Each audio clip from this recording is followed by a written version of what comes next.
Hey everyone, and welcome back to another video. In this video, I'm going to be reviewing the Decktok Smart TV Backlight. So I recently got this TV backlight to put in my office room, and so this is what it looks like. I think the colors are vibrant, the colors are great. It was very easy to install. So with this one, the LED light strip actually starts in the middle, and you simply just paste it around. Now, one thing that I wish the LED light strip had was corner segment wires. So what I mean by that is the LED strip is actually just one large wire, which is fine, okay? But I feel like you have to manually bend the light strip, which might damage it. But it says it won't damage it, but I don't know. I just feel a bit uncomfortable having to actually manually bend the LED light strip. Also, the actual camera, it's not really flush at the top of the TV, but it does have an adhesive to it, so it makes sure it sticks on.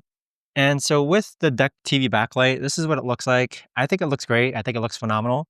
If you want just a simple smart TV backlight that doesn't require a lot of complicated calibrations and such, definitely check this one out. I think it does the trick. Also, this TV backlight you're able to cut it if the light strip is too long. So what actually ended up happening was I initially bought a light strip for an 80-inch TV, but because I no longer have that 80-inch TV, I put it on my 50-inch TV. So I actually did cut quite amount of the light strip, and this is the end result. So you can see the color matching. I think it looks great, but check it out for yourselves though, guys. I've had no problems with it whatsoever.